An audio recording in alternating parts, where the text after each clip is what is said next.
Oo, huwag ka makialam. Doon ka. Doon ka na. Kaya naman ni Edgar doon sa ano, bago nung pagbukas doon ni Macdo nung tindahan na binigyan ka na. Hindi ka manatagalan. O, hindi matagal kaunti, hindi matagal at kaunti lang at hindi pa. Nagkasumbong yan ng kabutigan. Yan ay yan ang totoo na yan. Edi dumating yan doon, ang aga. Sarado pa ang pintuan kay Damakdo. Sabi ko, Iling, upo muna diyan, sarado pa. Nakaupo-upo yan doon. Pagbukas ng Damakdo, nawala na nga nito, yung pa rin nabigyan na ng pira. Paano nga sabihin niya? Ano nang nasabi mo? May CCTV sa bahay, pwedeng tingnan yan. So, ang pagpaniwala tuloy, sabi ko naman kay Gilbert Kuya, sabi ko, tuloy yung ama mo na naintindihan kasi ikaw man din na nag-asa. Si Gilbert, naintindihan ko pala ayo sa anak. Kung hindi, sala naman yung ganoon. Ay ako naman, ay ugali ko, hindi naman ako nanghihino ng tao.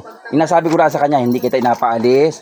Ay ikaw ay gusto kong tauhan at ikaw ay masipag. Ay pero kung maalis ka, wala akong magagawa at baka mamaya ay kung ano pang kuwan mo dyan.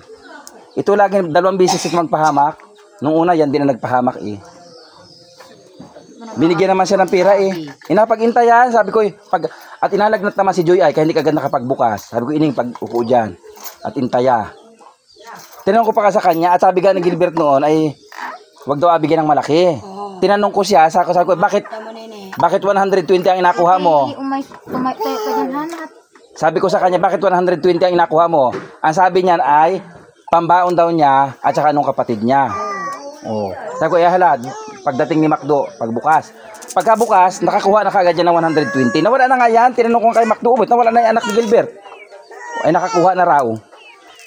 At ako may kausap. Mahal na. Ba't ibang sabi mong ano ay? Kaya hindi ka agad nabigay, walang tao. Walang gabigay, walang pira, isarado. Ay ako nga wala din.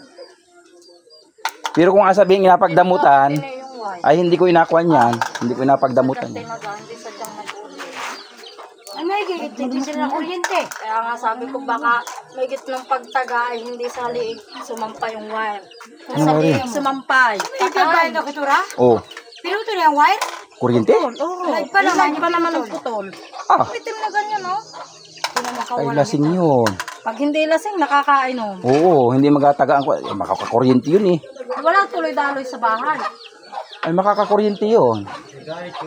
Ay pag umulan, ay background sa lupa at nakatutok yung dulo dun sa lupa. Delikado sa mga bata. Kaya nga ako'y narinit, sunduin ko baka ano ng mga bata ko. Tayo Doon sumundo kayo ng electrician, baka mamaya kayo maano. Ha?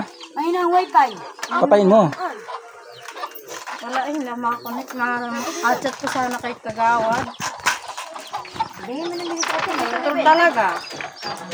Itabi mo ito. Hindi sadyang naputol at tinaga.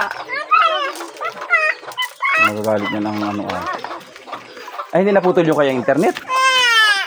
Hindi ho. Yung wireline talaga ng kuryente. Itabi mo na natin yung baso. Aba, Wala ho. talaga. Hindi pa naman sanay sa bahay ng walang electric fan. Diyan ho sa may pinagbahayan kaya tura.